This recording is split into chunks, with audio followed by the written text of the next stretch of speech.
Hello and welcome to Alienate UK.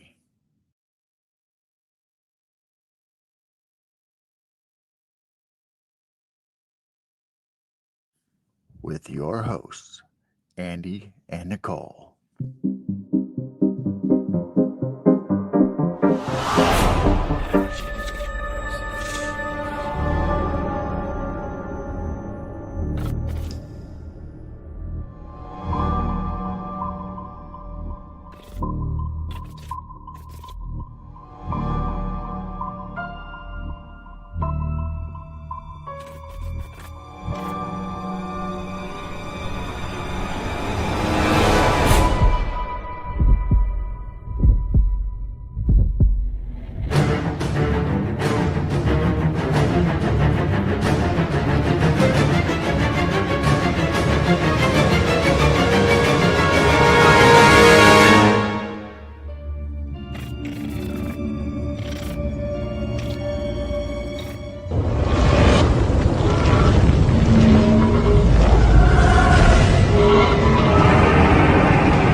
Let's go. Hello, welcome to Alienate UK. Sorry for the delay, we're just having sound issues. So I'm having to use my phone as audio because Laurie can't hear us. I know, I'm sorry. No, I know. It's okay. So she can only hear me through the phone, and then we can hear Laurie. How bad is the echo? It's pretty bad. Fine. It's very bad. So, how about now? I'm not really hearing an echo. Are you hearing an echo? I'm not. No, it's all coming through together, so I'm not getting any echo whatsoever. Okay. And I can't hear Nicole, but Right, Nicole, can you count to 5? I know you can count to 5. Will you count to 5? 1, 2, 3, 4, 5. So can you hear Nicole at all? Okay, the echo, Andy, is when you talk, it's coming through Lori's microphone because she has you on speaker to hear you. Right. Can you turn your mic off on your PC, Laurie? If there's a little icon at the bottom, if you just click mute. okay. Let's see here. Is that any better? Hold on, I haven't done anything. Oh, there we go. How's that? Is there an echo now? Nope, no echo now. Talk, Andy. Everyone in echo land. Oh, right. That's all right. I can hear Laurie. I can hear Nicole. This is why we didn't go live earlier. This is right. We were sorting this out. I can hear me. Nicole, can you hear Laurie? I cannot. Can you hear me, Nicole? Can she hear me? And now I can hear you. Right. So I just sit like this. It's okay. It's all good. Oh boy. It's fine. It's fine. Don't worry. These worst stuff has happened. So anyway, welcome everybody. Thank you, Laurie, for coming on. Really do appreciate it. Welcome to everyone in the chat. We've got Steve Collin, nickname Fire Spirit, Carol and Jane, Jojo Joe, Blazer, Big Red, Baby with a Laser, Simon, nickname. The list goes on. So Warren and everyone else. So thank you for joining us. Yuki Brown as well. Steve, welcome, even though you're a jinx. It's all good. It's all good. Hello, Zero Down. Right. So talking to Major Laurie Rehfeldt. You know what I meant to ask you? The correct pronunciation. And because of all this going on. Correct. I always say if I say it correctly, I'd be spitting all over you. Yeah. No, but thank you for coming on. Absolute pleasure. So you're going to be talking about your book and about your accounts of Rendlesham. So the book's called The Rendlesham Lone Ranger. Yes, that's right. Yay. So, Yeah, that's actually a picture. That's a photo of me. oh, 1978. Yeah. wow. That's Eastgate. If you know of Eastgate. Yes, I've been a few times. Yeah, Eastgate was just a little telephone booth before they built the new one. So, yeah, I was out there by myself. And if it looks scary in this photo, then I did a good job. Well, I didn't realize it was you. I thought it was like a shadow person. Yes. Are you really going to do that? Okay. Yeah, I'll be fine. Okay, wait. Lori, can you unmute when you're going to talk and then just mute? Is that a pain in the butt? Just hit Control D. I wonder if you can have questions so I could read what Nicole's asking. Yeah, no, it doesn't do it live. If you can unmute on your PC. Yeah. I've got that. Because everybody in the chat is having trouble hearing too. Yeah, everyone's struggling to hear. Let me see. Your browser has blocked your mic and camera. Ah. The camera on in your address bar. Nickname said put her on your Bluetooth speaker. Let's see the camera. Yeah, but then it'll be really echoey. I think the best bet is going to be to unmute when she's talking and then mute. That way you don't get that feedback. Yeah, I refresh. Yeah. So there we go. Right. I've muted it on my phone, so there'll be no feedback now. Could you give me another 5 minutes and I'll come back? Yeah, that's cool. Yeah. Can you still hear me? Yes. Okay, because Chrome just like completely froze, not responding. Right. Oh boy. Right. So I'm just going to turn the volume down. So this is the wonderful issues that we have on StreamYard and YouTube and everything else. So anyway, right. So Laurie will be back on as soon as she can get her internet or browser connected. It could be the browser because there's certain browsers that StreamYard doesn't like or it blocks, and yeah, that's it. Hi Mike. Hi Drew. Yes, that's it. So this afternoon I've been charging everything I need to take to Bempton this weekend. So I've got my night vision, got batteries, got spare batteries, got cables, got Very a neck good. fan. Important because it's hot. Yeah. It's like 111 degrees over here. It's kind of crazy. It's 80, yeah. So yeah, it's not good. Yeah, so that is it. Oh, right. Let's see if we can hear her when she comes through, because she's reconnecting now. Sorry about this, everyone, but this is what happens, and there's not a lot we can do about it.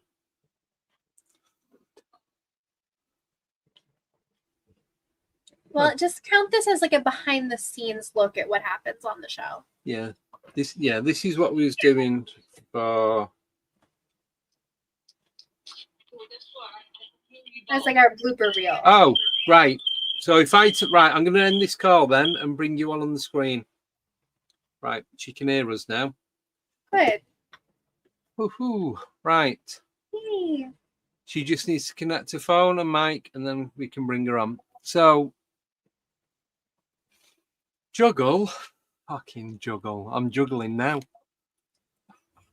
Right. Anyway, so this weekend, Bempton, closely followed by Ash's Basement, most probably followed by something or somewhere like Cannock Chase, and possibly somewhere else afterwards.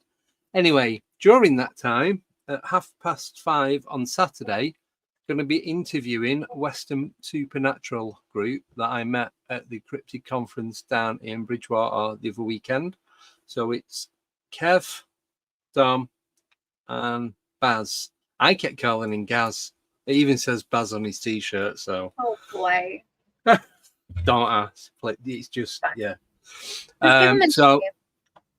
yeah, so they're coming on. They're going to be talking about going out, and there's up in Edinburgh on the Greyfriars.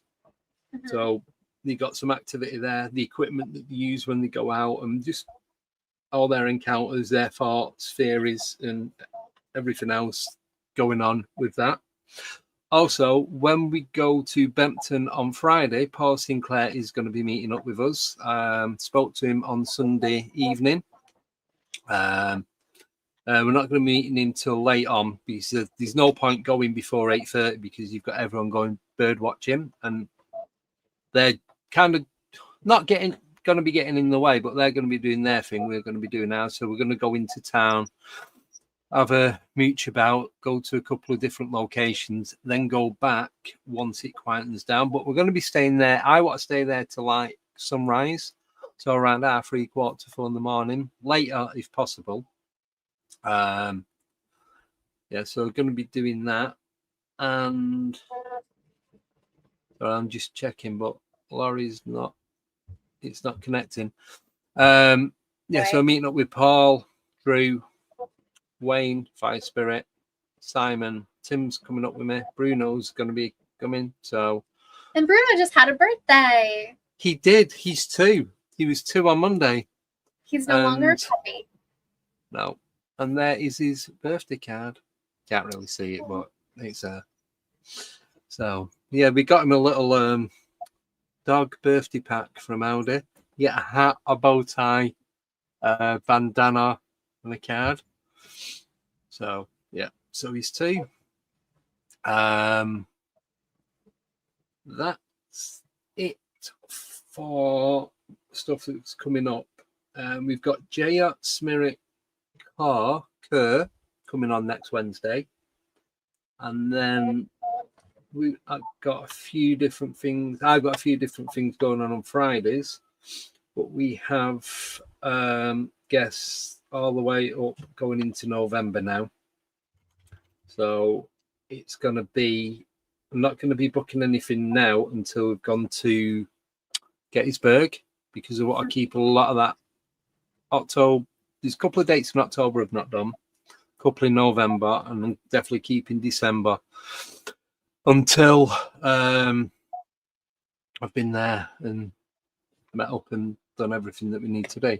So that being said, if anyone would like to help with the funding of going across the pond, you can donate via GoFundMe. There's a link.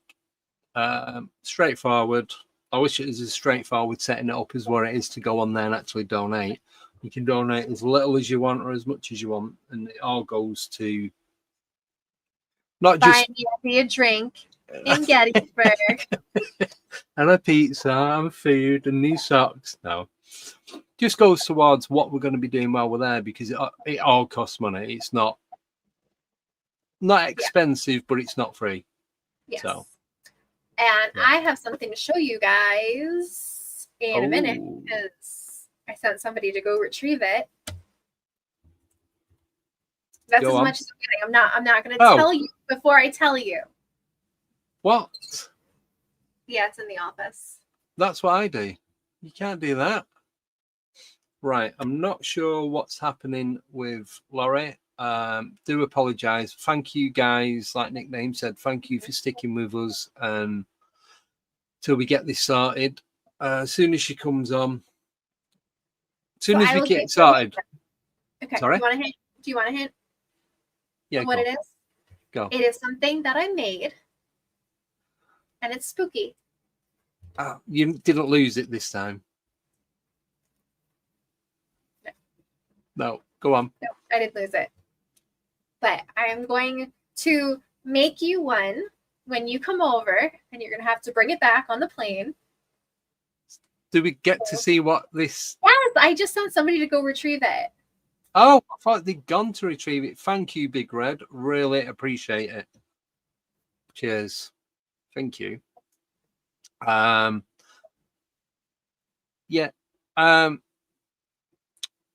Yeah. Did you find them crochet ghosts? No, or that I did just not. never. Nothing. I didn't. Nothing No. whatsoever. I don't know where No. they're in an envelope. They're in one of those like padded envelopes. And I had them ready to send. Could be And now anywhere. I don't Yeah, post them anymore. it's fine. We'll I mean, I still just can. make sure you find them before we meet up. Right. So, I have how many days?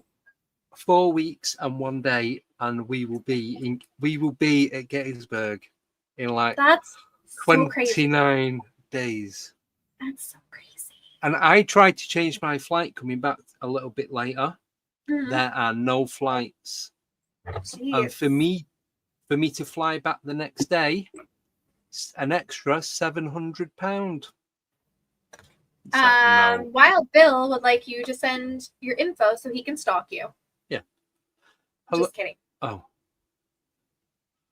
Yes. We had her for Meet a up second. with you, motel dates, everything. Yeah, I'm staying in the Bates Motel. I might as well. I'm staying at the Red Carpet Inn in Gettysburg. It's 2 miles from the Gettysburg Hotel. So I'm going to be staying there from the 24th to the 28th. I didn't book for the Sunday because I know I've got to get back to New York for my. I've got to be back at like 6:45 in the morning for my flight back to the UK on the Monday. So I'm guessing we're going to be driving back Sunday night or early hours of Monday morning. All right, I got it. Okay, hold on, I'm putting a battery in it because the battery keeps popping out. Yeah, so Laurie's rebooting. She's trying a tablet or a phone or a PC, but when she came on then, I think she could hear us. Oh, okay, are you ready? Yes. Are you ready? Are you ready to see her? Go on. Oh, it's a It's a REM pod. REM pod. Yeah, I made her. Isn't she cute? Oh, yes. So that was the one that you put on Instagram with all the bits and pieces. Yeah. So I'm gonna make you a creepy doll REM pod to bring home with you. With or without the REM pod? With the REM pod. I'm not just gonna give you a creepy doll. I'm gonna make you a REM pod. Yeah, to be honest, I don't really fancy taking a creepy doll on a 7-hour flight, but yeah. No, that's cool. It's So yeah, cool, I'm making but equipment now. I'm doing a thing. yes. So yeah, so you get Things close are to good. it. And my hand's up her dress, so she's gonna keep doing All right. it. But Right, there's a lot of tech issues because my monitor just switched off and come back on again. nobody wants you to talk about Rendlesham. Anything. No one wants me to talk. Just in general, full stop. Yeah, thanks for staying on, guys. Sorry. Sorry.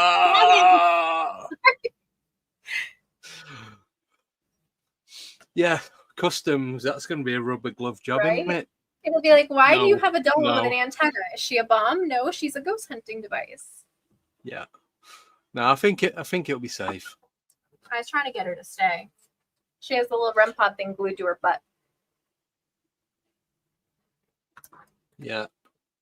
That is loud. Jason Finch just put that's really loud. It is. There we go. She can sit there in the window. Right.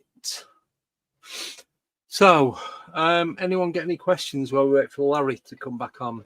But it has to be loud so you can hear it. Like if you leave it in another room. Yeah. And hear it go off. And it has the little LED lights.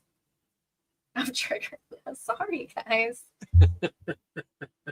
It's fun. And I might do some videos making some more so everybody can see how it works and Yes. how to make it. You want to upload the Instagram video onto Facebook if you haven't already? Yeah. I think that'd be a good shout. So, I will do that.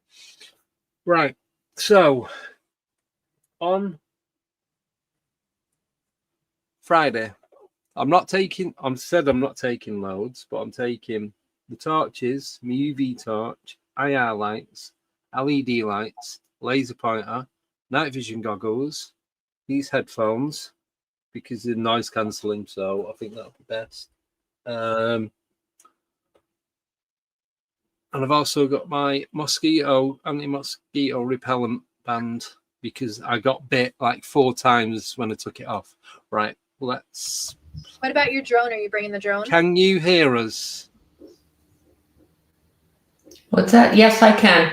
Yay! Yes! Yoo-hoo! I have to figure out how to go into the browser settings, Oh. permission to the microphone and whatnot. I've never had to do that before, but live and learn. Yeah. Well, that's what I was saying to Larry before we come on. I have my StreamYard audio settings separate to the rest of the computer so that I don't have to listen to anything that I'm watching via headphones. It's just StreamYard's at headphones, so it's separate to everything else.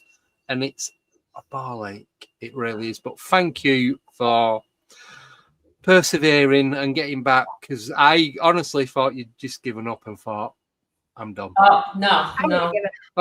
No, that's in this book. Laurie Rehfeldt is determined. Just keep going. Keep going. And this is a testament to that.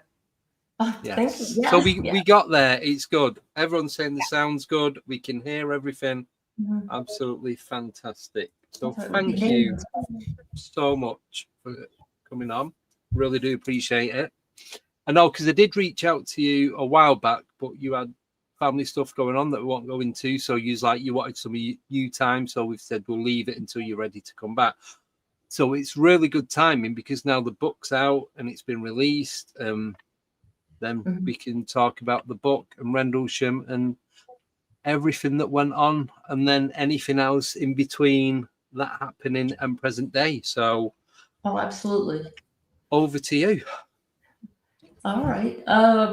Yeah, I actually been wanting to write this book for about since I left England back in 1980, and it's just one of those things that you start writing it, and in some cases I felt like I had a wheelbarrow and I was just filling it up with all this stuff, and it didn't make.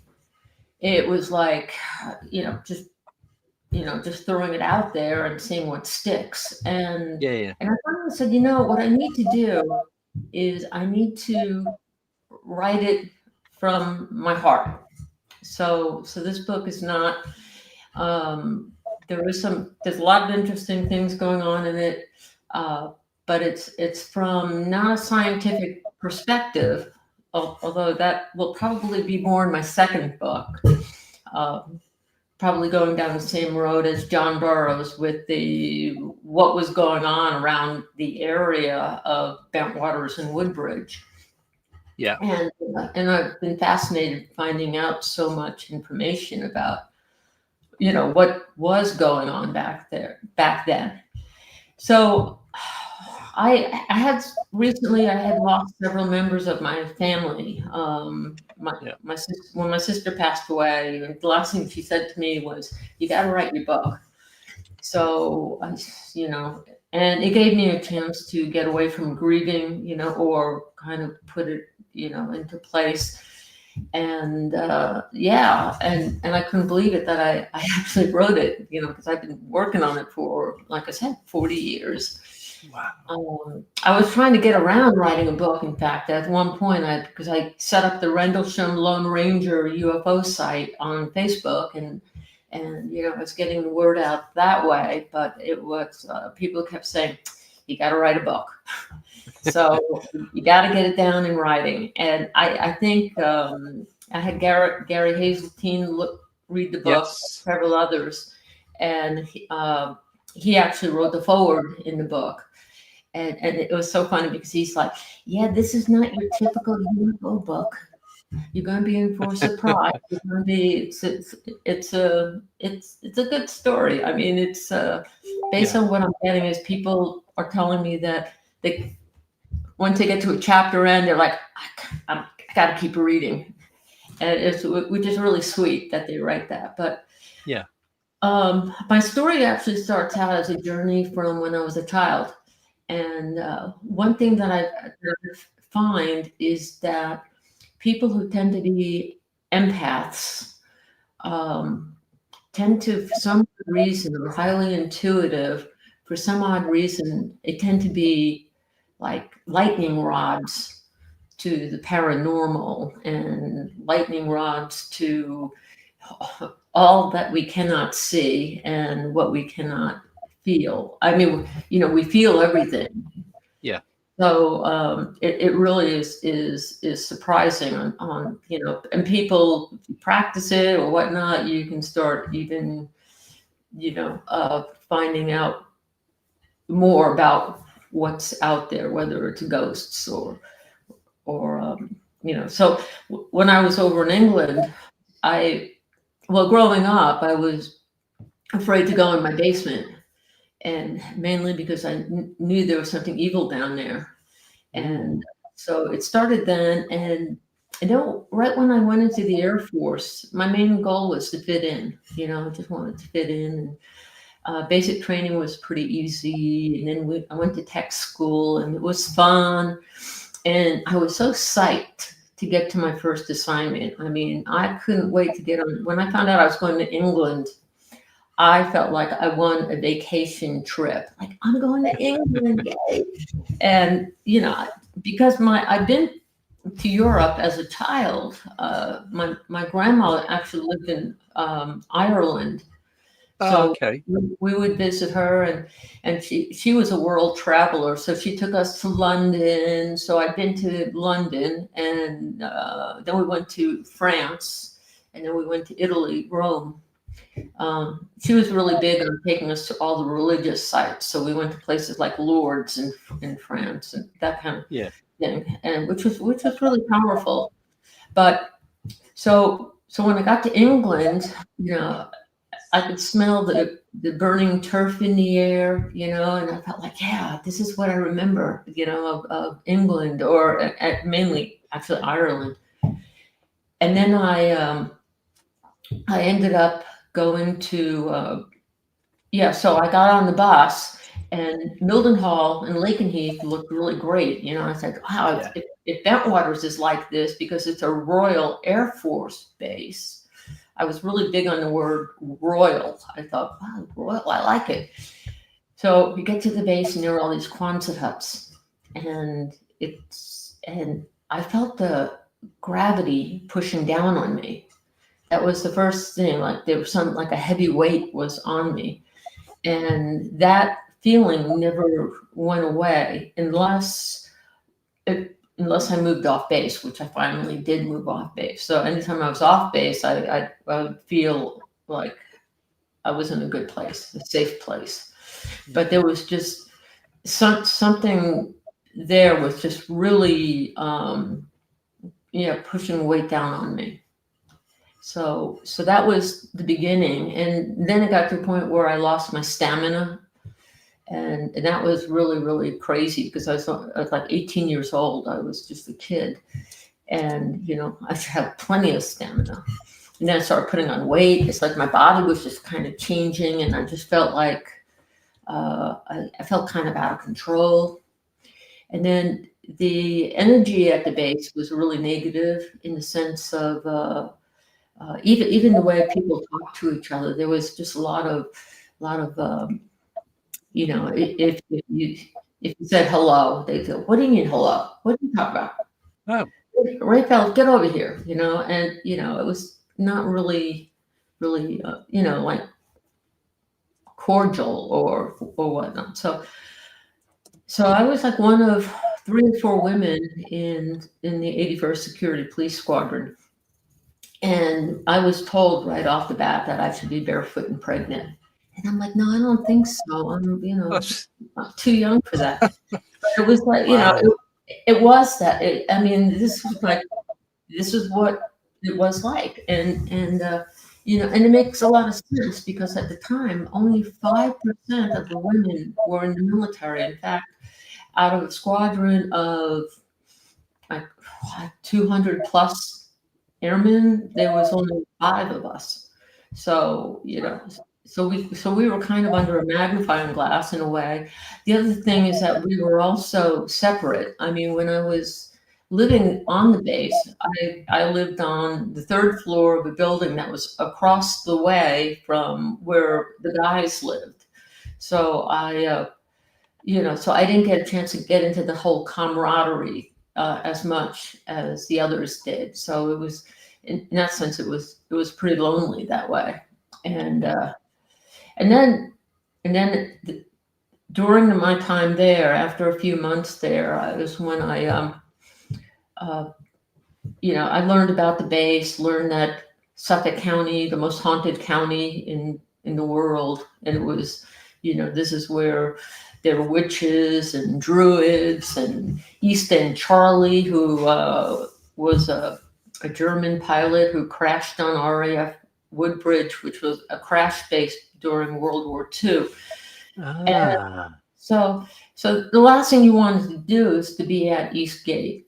And I think there's something very, very powerful about Eastgate, because I think with the experiments they were doing, I think somebody punched a hole in the, what do you call it? In the dimensions. Yeah. Can I just jump in on what you just said? Oh, please.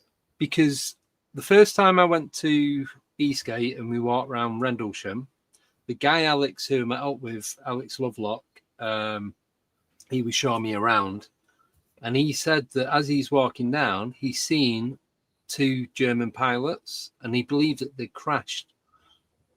So these are, I'm guessing, in spirit or different dimension, and they said to him, "We're sorry for what we've done and what we're about to do." So he was telling me this as we're walking down. But about 10 minutes before that, just as we're coming onto what is now called the UFO trail, I think, I don't know if Mike Millward, who's in the chat, I'm not sure if he was with us at the time. I think it was just me and Alex on this occasion, walking down, and then in my peripheral, in the trees, I seen a person walking towards me. Like I said, it was like 4 trees deep, what looked like a type of German uniform. So when I got back home, it was like a grey felt colour. I typed in SS World War II German uniform, and that was the first image that come up, was a grey felt with like the bit that goes over the bum, like I don't know what you call it, and then the big collar that comes round, and it's rounded, and there's nothing at the front. And I've still got the image burnt into my mind, and it's just, even though it was there, as soon as I seen it, I'm like, oh my God, that was what I seen. Oh yeah. But when I turned to look, it was gone straight away. As soon as it's gone out my peripheral, there was nothing there. Well, what's interesting is, when I put this photo with the gate on it, I'm actually facing the direction of the runway. So this particular gate was closer into the blast wall, and they had built the blast wall when I was there, because the aircraft would come around and try, with the afterburners, it would almost put so much pressure inside the gate shack that it would blow out the windows. So there were a lot of people that who would work the gates, a lot of airmen. One day I was on the back gate of Bentwaters, and the law enforcement desk called me and said, "Rehfeldt, what are you doing out there?" And I'm like, "I'm guarding the Butley Gate." What do you mean? What am I doing? I'm standing here. And they said, "Oh," and they hung up on me, because I was kind of curious what went on. And it turned out that the airman on East Gate decided to take his weapon out and start shooting. So it was just something that, I don't know if he got scared, if he saw something or whatnot, but this was kind of, it would happen. And there were a lot of guys who would get to the base and everything seemed fine, and all of a sudden they would have a fight or flight feeling that they had to get the hell out of there. I mean, they would do anything to get out of there. I was talking with Steve LaPlume, and he told me that. He said, "I don't know. I felt unsafe. I felt like something bad was really going to happen to me, and I had to get out of there." And this is a guy who ended up being a mercenary, So it wasn't that he was afraid, but there was something there that, he was afraid. And, and this happened. I mean, we lost, I'd say about a couple of hundred, the airmen, there would be like 20 or 30 airmen that were what we called snapped, meaning they lost their mind or whatever. They snapped out. So they were getting ready to be at Bentwaters, and now they were gone.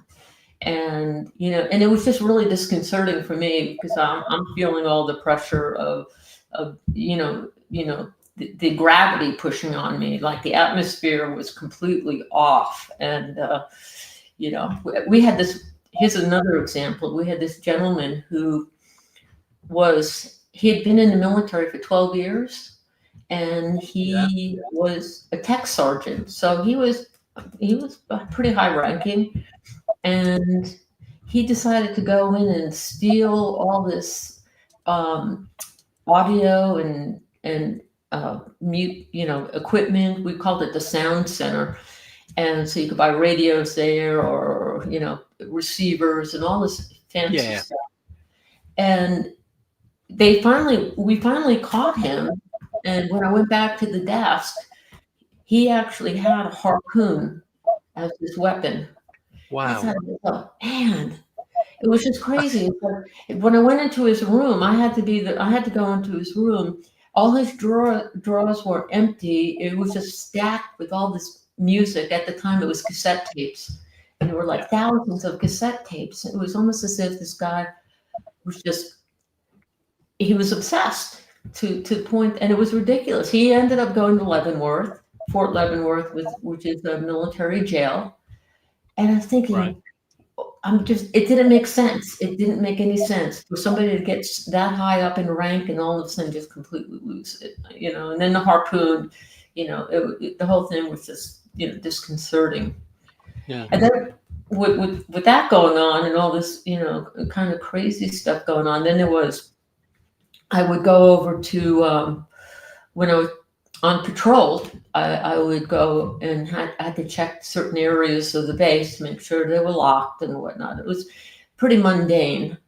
But one day I'm on the Bentwaters side, and I'm heading over to the liquid oxygen tanks, which I had to check the lock on the locks. So we call the liquid oxygen, we call it locks.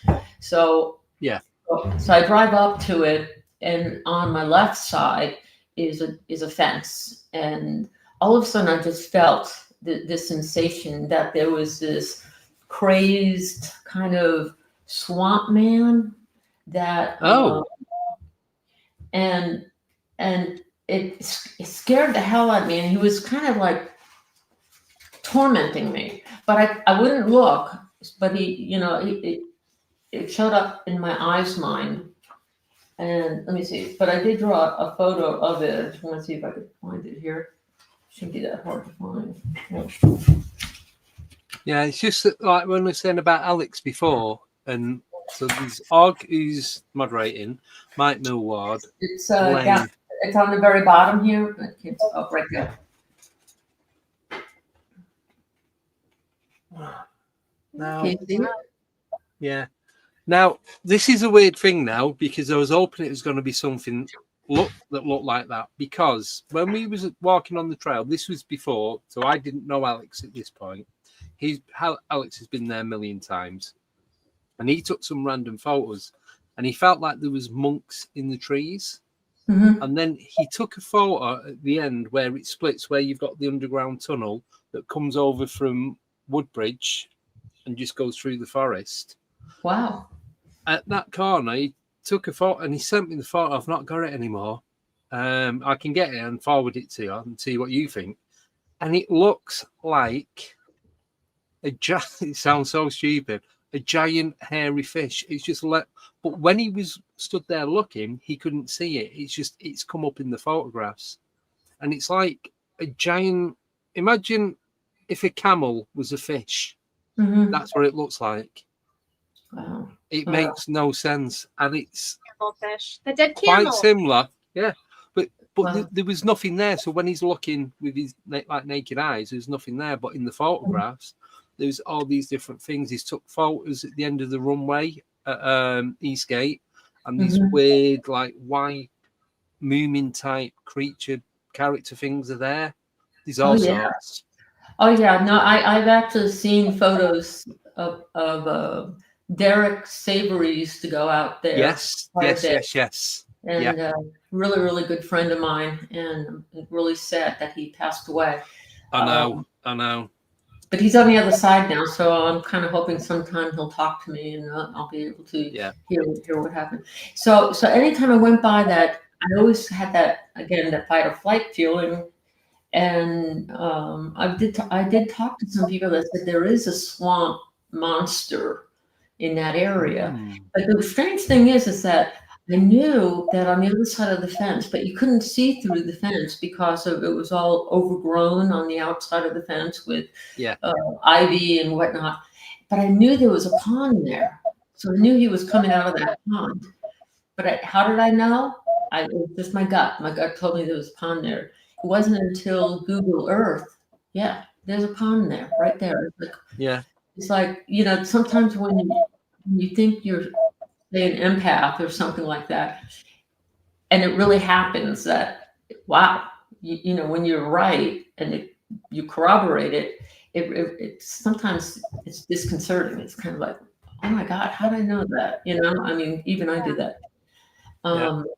Then the next one was, I was at Eastgate, and in 1978, the gate was open 24 hours, and they finally got their act together and decided to lock up the gate at midnight, so people didn't have to sit out there by themselves.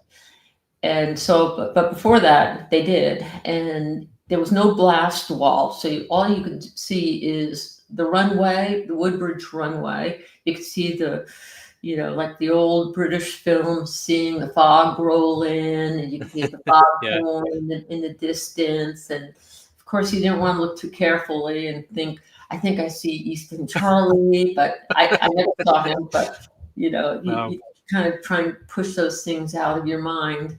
And then, and then you could see the forest further out. And then about 3 o'clock in the morning, I was feeling like I was trying my best to keep awake. And, you know, and all of a sudden, again, I felt behind me. Now the gate shack, as you can see, it had windows all around it on all four sides. And I'm sitting there with my back to the forest, and all of a sudden there's like this flash in my mind. It showed up as a gray, but not with the big eyes. He had kind of small eyes, but he was about 3-4 feet tall. And because I'm sitting, and based on where I'm sitting, he was only as tall as where the wood came up to where the glass. But he could see me. But he told me, he said, don't look back, don't turn around, because I don't want to scare you, you know. And I'm like, I'm not going to turn around. Last thing I need is to be scared. And on top of it, if I get scared, the guys are going to probably throw me out of the military for, you know. So I couldn't, it was a really bad position to be in, but I couldn't tell anybody. But my sense is that he was just observing, trying to learn something about humans, I guess, you know. So so that was another one. And I had about 3 or 4 situations that happened, and some of it really relates to what you guys talk about. Yeah, there was a time. Now I've been at the base for a while, and still hating going over to the locked area, because that monster was consistently there. But I went into, it was on Woodbridge, and it was the non-nuclear munition storage area.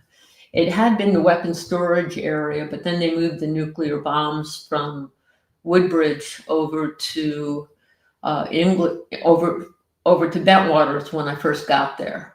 And so they used it as a non-nuclear. And I get out of my gate shack. It's about midnight. Get out of my gate shack. It's really, really cold. It's really rainy. It's like I have my little pen and my piece of paper with the having to check all the locks. And then I, when you're in there, you had to carry an M16. So I had my M16, and so we're walking over. So I'm walking toward the buildings, and all of a sudden I feel it's like a flash again in my mind. And this time it's a 7-foot tall praying mantis. It was he told me, he said, don't go. Pretty much he was telling me to go back to my gate shack. I immediately turned around and went back to my gate shack. And I actually have an idea photo of what he looked like also.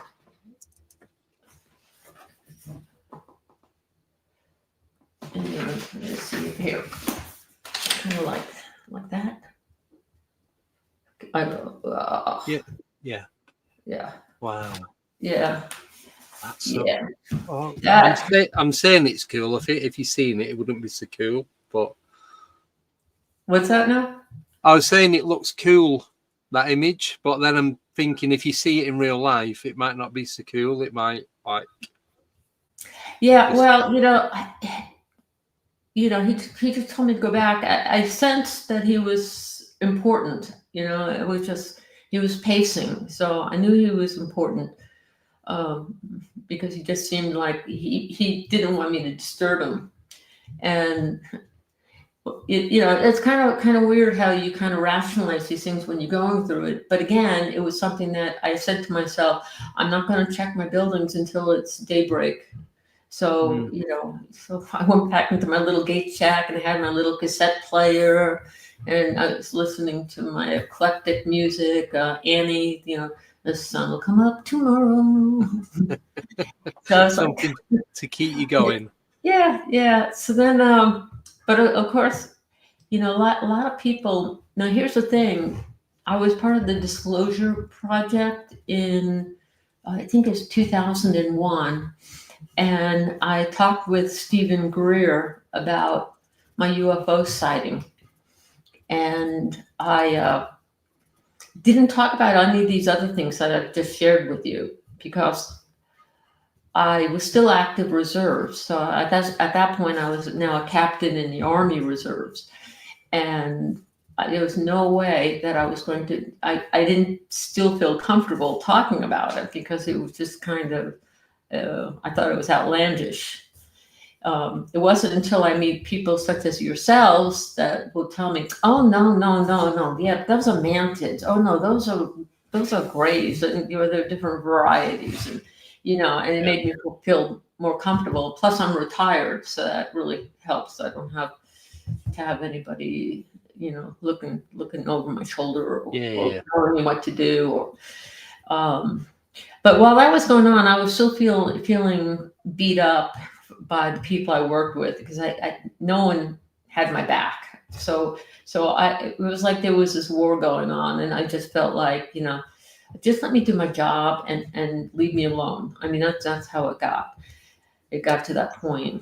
And then we had, and this was in 1980, I believe, could have been 79. I'd have to check. The Colonel Thompson, he came over with the A-10s, the aircraft that switched over from the F-4s. We had the F-4 fighters there. That meant we were constantly in alerts. So we're constantly working all these crazy hours and having to wear gas masks all the time and whatnot. So when the A-10s came in, it was almost a reprieve because it was quiet, So I love the A-10s. In fact, where I live here in Tucson, you can see the A-10s in the air. So I was like, oh, I know you guys. But Colonel Thompson, he went to an air show over at Chicksands.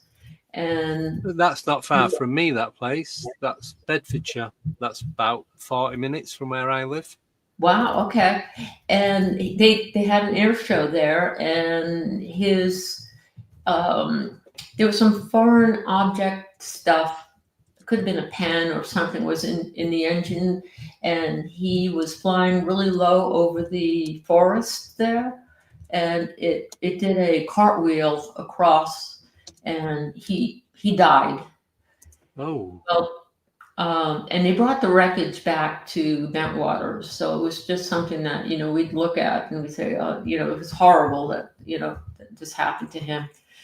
Well, this was not in the middle of the night, but this was I was at East Gate, and it was probably about 4 or 5 o'clock in the evening, and most people had gone, and I turn around, and a lot of times there's this big pad area that people could actually put storage stuff on it, like the maintenance guys or whatever. So I turn around and I see this full bird colonel, which is like the highest rank at the base, was leaning on some of these boxes, smoking a cigarette, and he didn't have his hat on.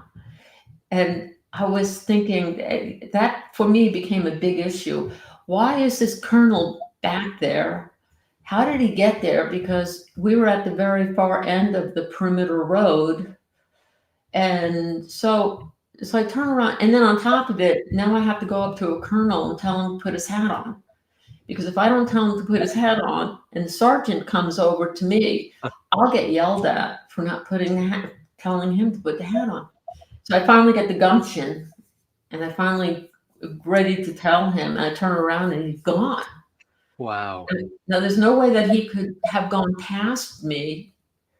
And I was, so I went out in the middle of the road because there were no cars coming, and I could see where he would walk, and he wasn't there, So I realized that I had seen the ghost, and the only colonel that I could think of was him.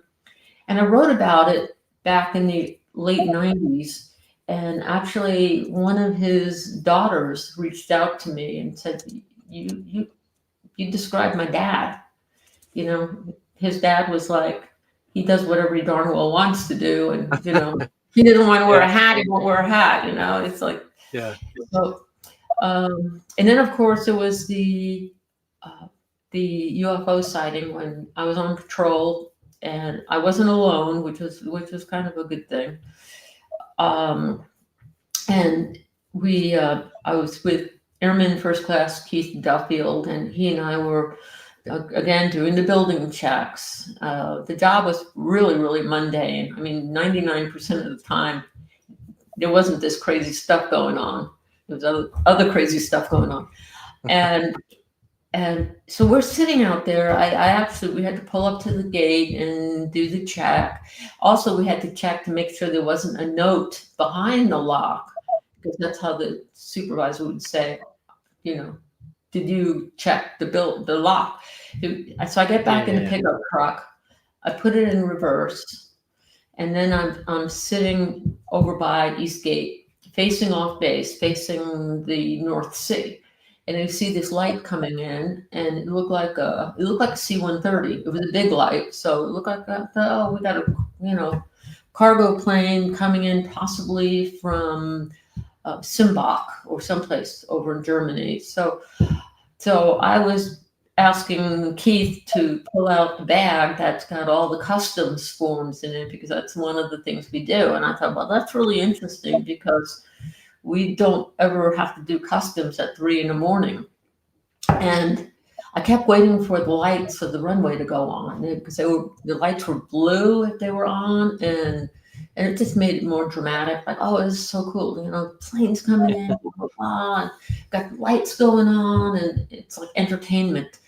And then all of a sudden, right before the edge of the runway, there's a little pond out there that if you go on like Google Earth, you can see it. It's right at the edge. That's about where the craft stopped, and it was about 50 feet off the ground. It was really low, but it just stopped, and we were just stunned. We were just staring at this thing. Like, what is this? Then all of a sudden it did these geometric movements. It went up, down, left, right, broke into 3 pieces, and then did this low arc. It went Oh yeah, after it broke into three pieces, it did this low arc and then flew straight up into the night sky. It didn't make any noise or anything. Wow. And because it flew onto military land, we were both fighting of who was going to report it, because neither one of us wanted to report it. It was like, do we report it? Blah blah blah. So anyway, I finally got on the radio and was trying, well, police control, be advised, and they were like, Rehfeldt, get on the landline. So get on the landline and talking to him. I said, well, this is what we saw. It made these movements. It did this stuff, and then it was right in front of us. It wasn't like from a distance, and it was very dramatic. Although I could not make out the shape of it because the light was so bright. Yeah. And I they said, go to the air tower. So I said, yeah, I'll go to the air tower. Maybe we'll find out something. So we went there. It was only less than half a mile away.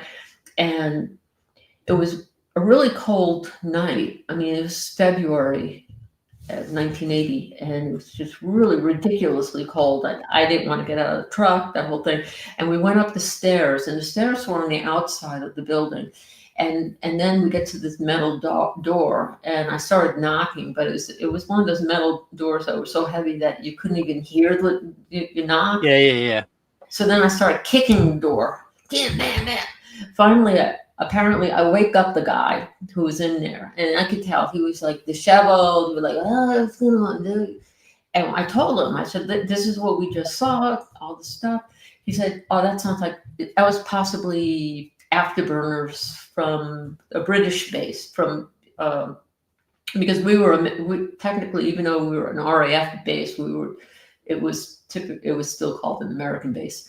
So yeah. It was probably one of the British bases and their fighters. And the first thought that goes through my mind is afterburners. It's like a sonic boom that goes with it. And it was just really upsetting and annoying, because that meant that, we didn't have any proof per se. However, except that we both we had witnesses, that we saw and whatnot. But it was, we didn't have credibility. So that was the other problem, because we were both young airmen, and I happened to be a woman, and that really made it even worse. So next several weeks, I took a lot of heat for saying, oh, Rehfeldt seeing UFOs now, so it was, I just kind of wanted to just kind of disappear or hide, because it was sort of like I didn't have anybody on my side. It was, feeling that marginalized feeling, but always wondering what happened. And then it wasn't until 1997 or 98 at the U.S. Department of Education, where I was working, we had just gotten computers that had Netscape on it. And I type in RAF Bentwaters, and the first thing I see is left at East Gate. I almost fall out of my chair. I mean, it wasn't like RAF Bentwaters or or the official site or something, because by this point the bases had closed. But somebody wrote a book called Left at East Gate, and I'm thinking, yeah, I was left at East Gate. It's kind of like a bunch of us were banded at East Gate. Yeah, I liked it. So I had to get this book, and I had to reach out to the authors. It was Larry Warren and Peter Robbins. Yeah. And when I read the book, it just resonated with me completely. But what was interesting that I thought is it corroborated my story, because it happened. Mine was precursor, but it just made me feel like, I'm not the only one seeing this crazy stuff, or even with Keith Duffield.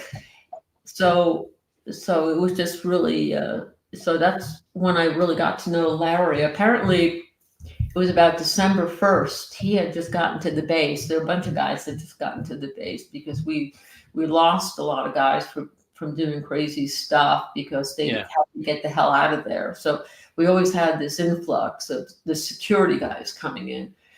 And so I met Larry. I was at the main gate, but I was trying really hard not to be social because I would get things from my sergeants saying, Rehfeldt, who's homesteading at your gate? Who's doing what? And I'm like, Yeah. so much for having company. And because it was a very lonely job. And so he came up to me and we were talking, and he said he was from New York and I'm from New York. So we had, a kumbaya moment where, New York. And I didn't want to tell him that I ended up doing what so many guys did. I was counting my days down. Yeah. I couldn't wait to get out of there. Not England. I loved England. I loved England, but the base, it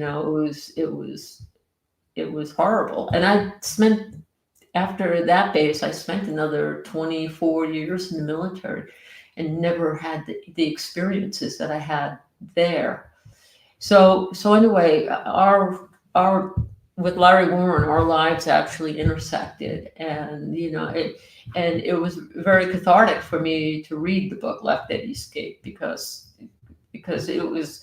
I knew a lot of those guys that were there. I left there December 15th, so I was 2 weeks before the Rendlesham Forest incident. Yeah. I call mine the East Gate incident because I'm like, theirs flew around in the woods. Mine flew over the base, so mine's more official. Mine's bigger than yours. Yeah. Okay? That's what I'd say as well. Yeah. Yeah. So Woodbridge Eastgate, did it exit straight on? I was just going to ask you. The question. So I figured I might as well put it up. So from Mike Millward, Woodbridge Eastgate, did it exit straight onto the forest access road, or did you have to drive from the gate to the road? You had to drive through. You had to drive on the perimeter road, the road that we were on, because there was a fence behind Eastgate. So yeah, you had to go straight down and then make that right turn or left turn, whichever way they were going. There's a house at the very end of Eastgate. Yes. Yeah. So that's where I'm not sure if they turned that way. Usually we would turn left to go back to Bentwaters. But, right. Well, where Eastgate is now, it's like a little car park. If you turn left to go out, like to go round the house, I think Mike will correct me if I'm wrong. It's about 100 yards up on the left hand side. Mm-hmm. So it's literally at the end of the runway, and where the perimeter fence is, it's like there. Yeah. I just remember, always seeing when I saw the light on, it made me feel like at least somebody's around. Yeah, a little bit safer. Yeah. But so anyway, when he wrote that book, it was just really, like I said, cathartic. And now we found out that on the 20th of July, they're going to have the premiere of Acouple Green is going to come out. Oh. And I'm going to be in it. In fact, I'm going to be there in England. Oh, cool. Just for a few days. I'm going to be there. It'll be like a dream for me. It'll be like, I'm here, now I'm back. Back to Arizona. But it's but I'm doing it mainly for the director. I mean, he put a lot Dion Johnson, he put a lot of effort into it, and he got a lot of airmen that corroborates Larry's story, and so it just really supports what really happened out there. So it looks really good too, from what I've seen. They've done a few new trailers on it, and cool. You might have seen me in the trailer. I don't know if you've seen any of the trailers. Not yet, but I will be looking out for it. Yeah, so it's good times had by all. Yeah. Any other questions? Yeah, I've got a question, just quickly. No. Which is, Okay, sorry. no, sorry. I'll shut up. You tell them, Lori. Oh, no, Andy, please. Yeah. So, do you think that with all this strange going on, with all the different servicemen and women that were going a bit, it was messing with the mind. Do you think there was something there before the bases were built? Do you think it was because of the bases were built? Or could it be a possibility that the military were doing something that was causing this thing to happen? Well, I think that a lot of what's been going on there has been going on for centuries. Yeah, I believe that, but there's something about that land. They did talk about the energy lines, ley lines, and how they intersect with it intersects with like the what do you call it? The pyramids and the Bermuda Triangle. I mean, there's a lot of stuff like that. Like I started having recurring dreams that I was over in England and I'm driving around and there's the frequency, crazy stuff going on there, and I'm trying to tell people I don't belong here. Maybe maybe I'm a ghost, and then I'm traveling through the desert, and I'm thinking, this is really weird. So I'm driving in the desert and I come upon this crater, this aqua colored water, and I feel a sense of peace. It just comes over me. And one day in real life, I get this National Geographic magazine, and in it is my pond. And so all of a sudden now I have a place, and it turns out it's in Mexico. And they were doing a lot of frequency experiments over in England at this is even during, I think, World War I and World War II with Tesla trying to make I forget what they called the bomb, but they were trying to make things invisible. And in my dream where it took me, now I didn't know this place at all. I mean, I knew Bentwaters, but I didn't know this place in Mexico. It turned out it was a zone of silence. And I'm thinking, oh my God, this is insane. This is crazy. I mean, and then I thought to myself, you talk about the peripheral vision that you have, when you can see things. I notice that when I walk my dog at night, sometimes we have relatively dark skies here, and I could see what looked like a freckle, but it was always like kind of like I see you, kind of. And finally, I realized it was Pleiades, but there was something that told me there is a connection between Pleiades and Bentwater, England, the whole area there, and this place, the Zone of Silence.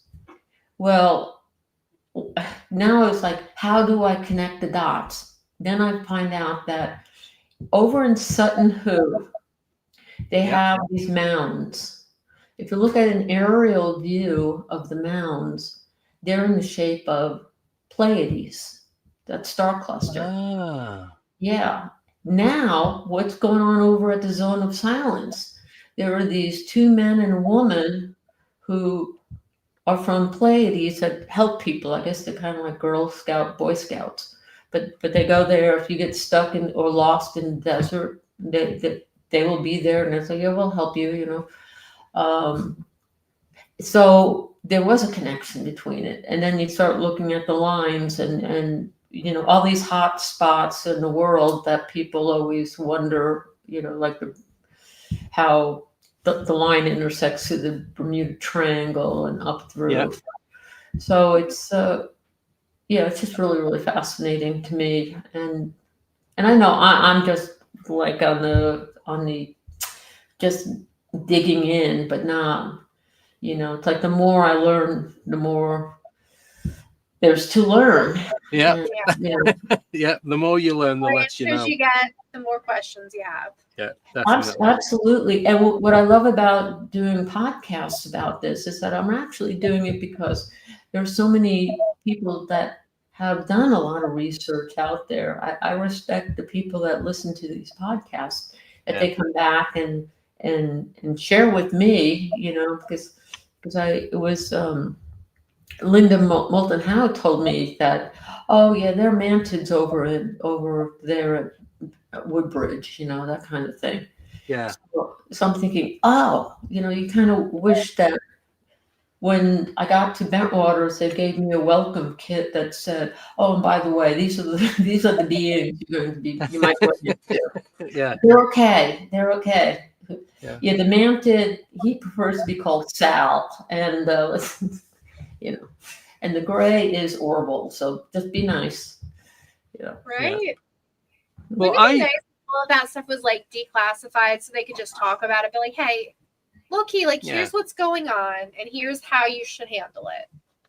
Yeah. A how-to book on cryptids and other strange goings on. Oh yeah. Well, one of the things they did is they had this thing called communication security.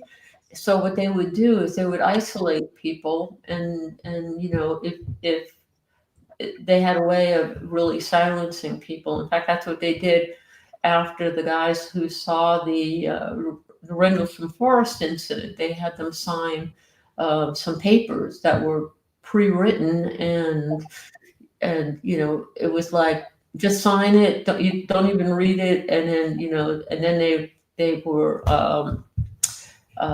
interrogated, and people said, "Well, why weren't you interrogated?" And I'm like, because I was marginalized to begin with, and apparently I just shut up. It was. Yeah. I realized at that point, Jesus Christ could have come up to me at Eastgate and told me the meaning of life, and I would have had to send him to the public affairs office. I'm like, don't tell me. That's a little too heavy.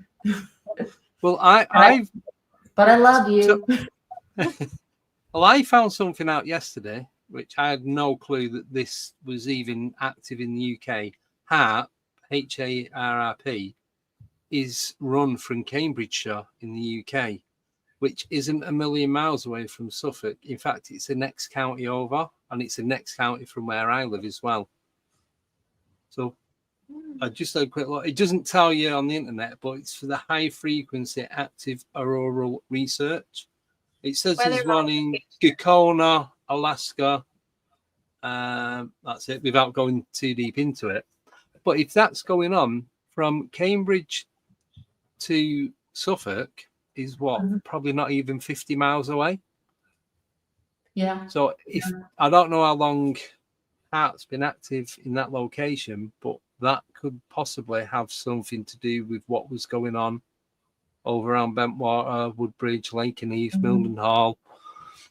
Oh yeah, well they had that whole, it was top secret. Supposedly, these people would get on a ferry and go over to Bodsey, where they had this huge mansion building that they used for, science experiments. And I think they now have a museum there for, with the radio frequencies and whatnot. But I think a lot of people think that, if you dismantle something, example, Cobra Mist, you dismantle an experiment, or say the experiment goes awry, and you're like, well, let's dismantle it because it's not working or the numbers don't look right.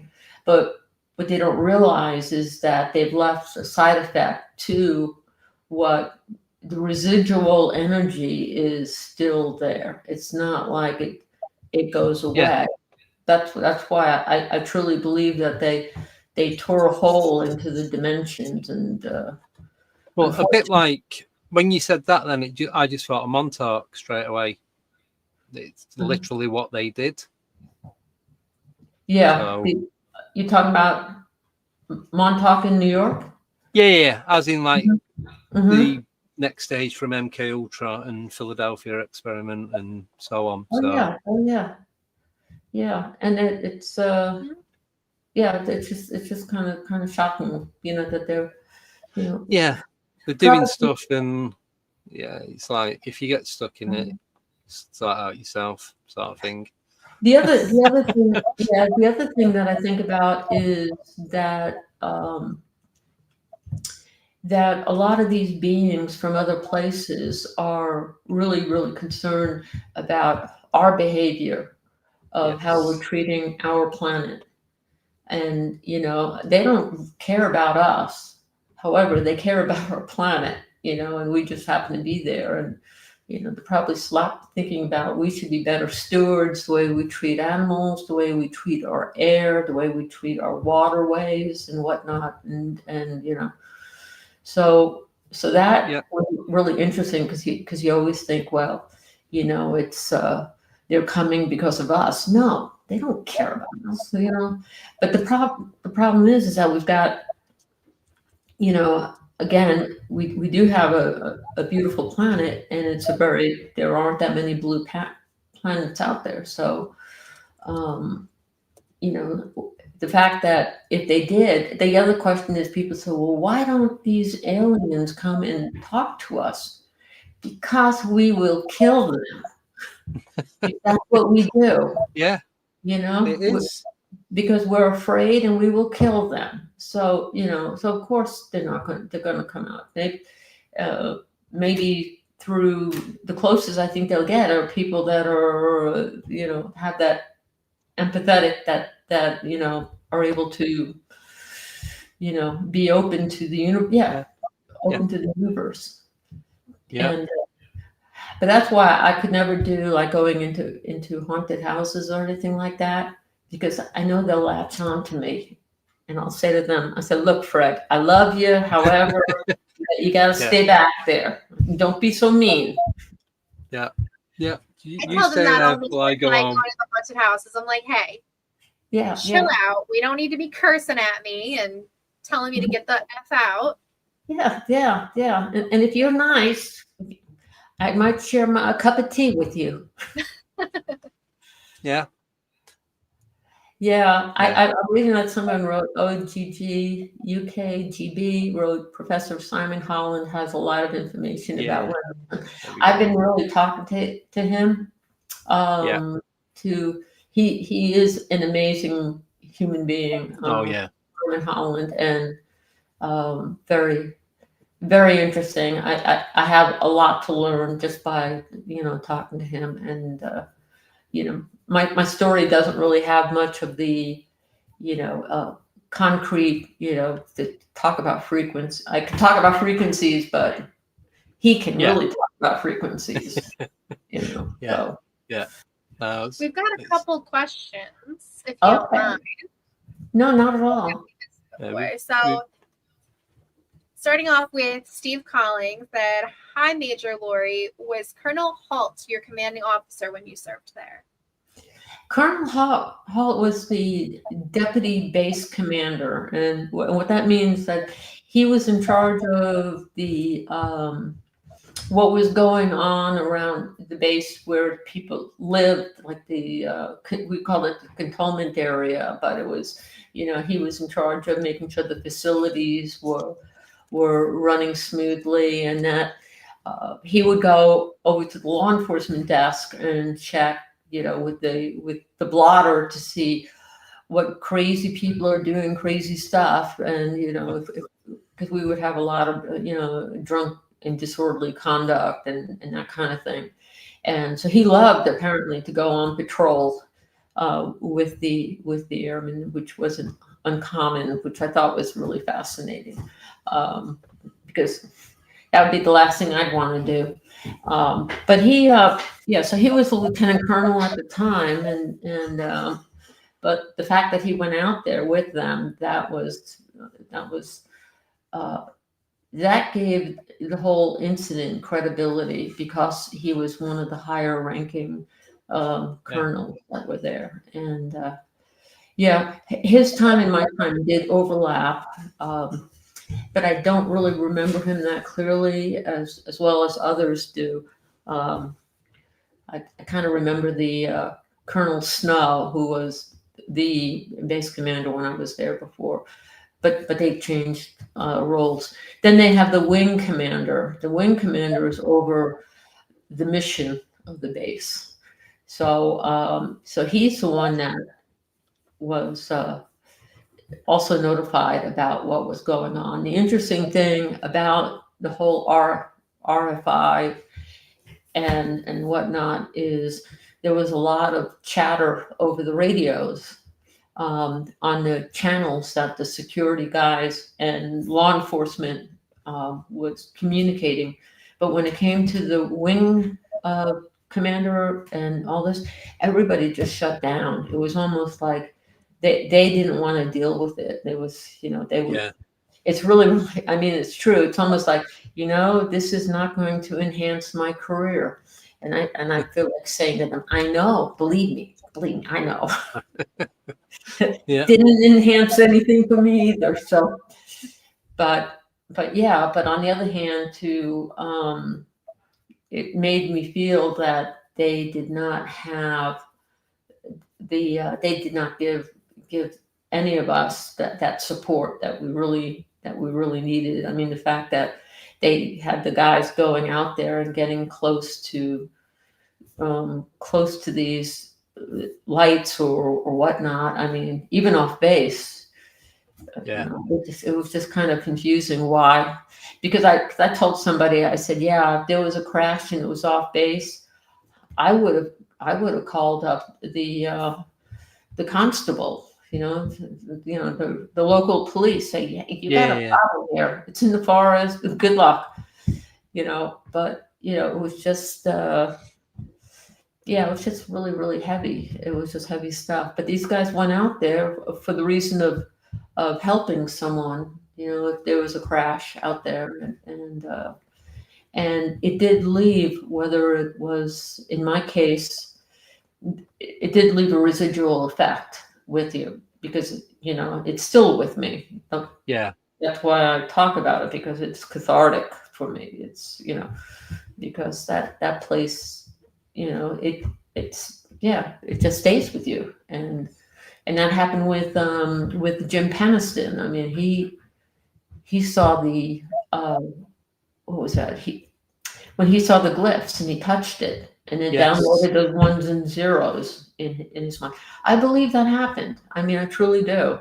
And the fact that John didn't see what Jim saw, even though they were pretty close together, that makes sense too, because whatever this intelligent being is, it's able to manipulate what we see and how we see it and who sees what.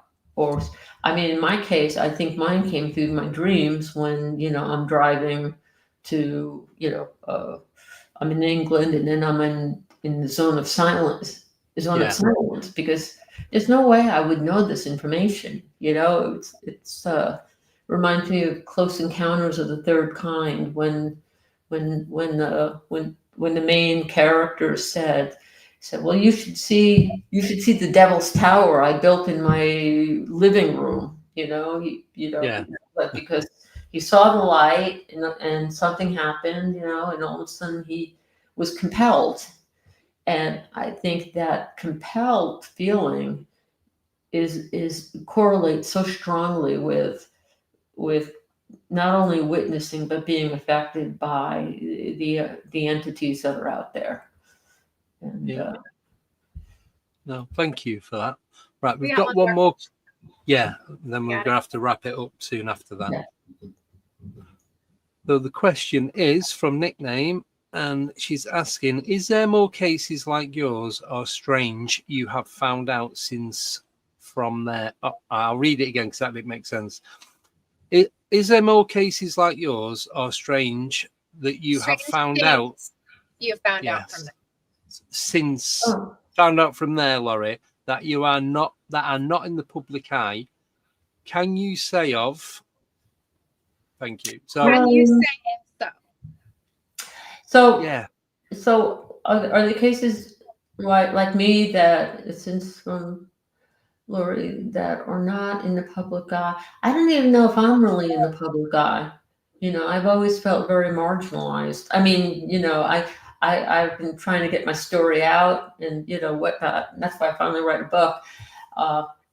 And yeah, but it was important. I mean, I really wanted to get the story out way back in '97, but have I talked to others? Yes. In fact, I even started my own podcast, God, Aliens, and a Cup of Coffee, just as to talk to folks that have been over in England or witnessed different having different experiences, and how it changed their life, and how, what they're doing now to use what they've learned, because often you can kind of look at it as having a gift. Yeah. It may not be a gift you want, but it's sort of like you have these abilities. I mean, like for John to know these ones and zeros and whatnot, and fortunately he had Gary Osborne who helped him write that book, interpreting the ones and zeros. It's just utterly fascinating to me that we all share that time frame also, because when it came out, it felt like a reunion. It was like, why is it that it's like all these guys or men that I knew back in the day, and it's like it's as if we woke up. So it was kind of like an awakening in many ways. But anyway, if anything, I hope people get a chance to read my book, and I also hope that I think they'll be streaming Cable Green, and you can hear more of my story. Definitely. Well, I'm going back to Rendlesham in about 6 weeks or so. It's about just over 2 hours from where I live, so it's not a million miles away. Well, it's just being able to fit it in with everything else that I'm doing. So, well, I'm looking forward. And now I've got more information of what's gone on and what you've encountered and other people that were there at the same time as you back in the 70s, like late 70s. It's going to open my eyes more to what else could be going on, and not just what they call the giant lemon squeezer. Yeah. Well, it's like with Derek Savory. I mean, every time he went out there, yes, he would take a lot of photos. And is he the one? Yeah. Did he show you that tunnel? You mentioned about the tunnel that went through. Yeah, so there's a tunnel that runs. So where the end of Eastgate is, the runway. If you could walk straight from there, you can't. You've got to go around. There's a big concrete slab, big round, probably about 8 foot in diameter, and it's on top of in a tunnel. It's got metal straps like bolted down, and it's saying "Do not block emergency exit or entrance to the tunnels. Do not try and open," and loads of other stuff. But I got to meet Derek a couple of times, and I interviewed him a few times as well. But I never got to go and meet him in Rendlesham. Yeah. But he's been on the show, and he spoke about all the stuff that goes on, the levitating, the getting chased off site round near the house, men in black. Black unmarked helicopters and vehicles, and just loads of weird stuff going on. So he actually knew there was a gentleman, Kevin Banks, who I knew over in England, and it was funny because another gentleman, Mark, I'm trying to think of his last name, Mark contacted me because I wrote on Kevin's obituary, saying he was a nice guy, and he and I had been friends on Facebook. He was really into talking about there being beings inside of little stuffed toys and that kind of thing. And I think he had an experiment with near-death experience that he died. But these guys contacted me because one of the guys, Larry, down in Florida, has been talking to Kevin, and who's died, And they said, well, you got to talk to, they said, well, do you know who this Lori Rehfeldt is? And they said, oh, she's Space Woman. And I thought, and that's what they told me. And There I you said, go. oh, yeah. Sometimes a little spacey, however. Yep, nothing wrong with that. But Space Right. Woman. Unfortunately, we have come to the end of the show. Okay. So Well- thank you so much for coming on. Hopefully, we'll get you back on again, because just listening to you now, you can clearly tell that you've got so much more to talk about and to share. Yeah, definitely. And you know, my memory back in that time frame too, it was almost like I have a movie in my head, you know. Yeah. It's like it's Yeah. you know, it's like I can almost feel it. You feel being there. And Yeah. but I look forward to it. I'll be in that area. Actually, I think it's over by Cambridge on the 20th. Oh, well, give me a shout. I might Yeah, be able to meet up if you fancy it.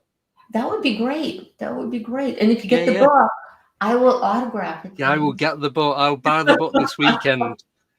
I will Okay. definitely buy the book this weekend. Yeah, And I because just want to thank the thank all those people out there that were listening to this. I do appreciate each and every one of you spending your time with me, and No, with thank you. lovely Nicole, and with Andy. Yeah, Andy.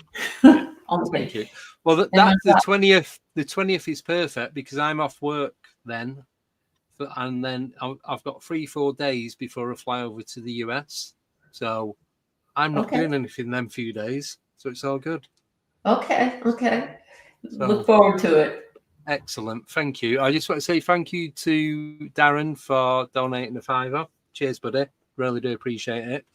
Thank you, everyone in the chat. Thank you to Og, Nickname, Jane, and Gerald for doing the modding. Thank you, everyone else in the chat, all the new listeners, new subscribers, new members, everyone who's listening on podcasts. You can listen on Apple, Audio, Spotify, whatever podcast player you listen to. So thank you again, Major Larry Reinfeldt. I still can't pronounce it. Thank you, Nicole, for co-hosting. Thank you, everyone, for all your questions. And that's it. So I'll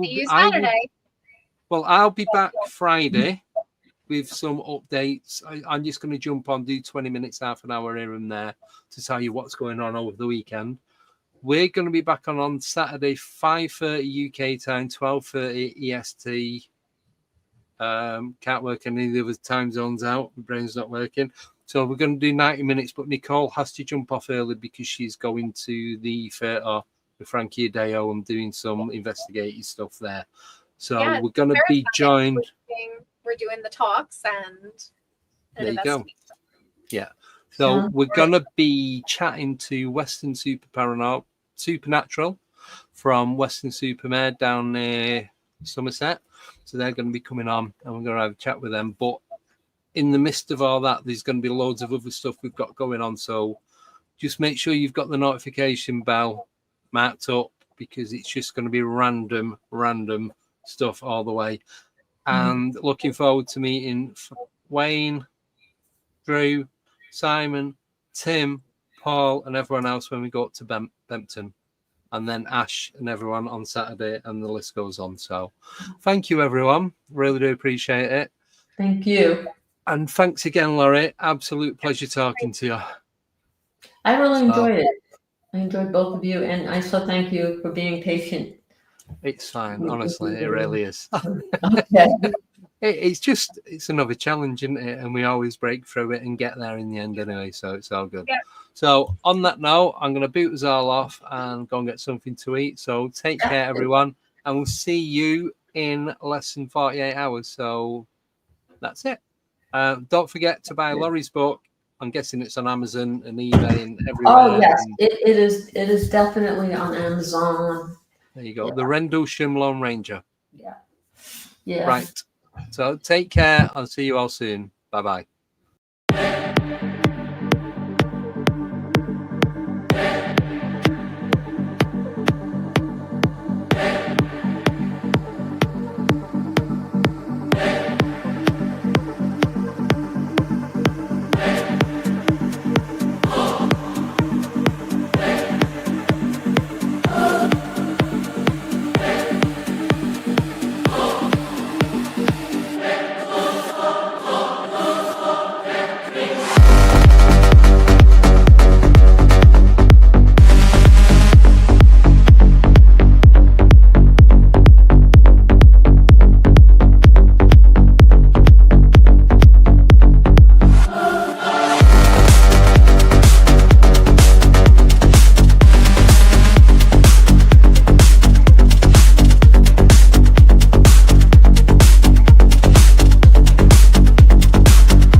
Goodbye.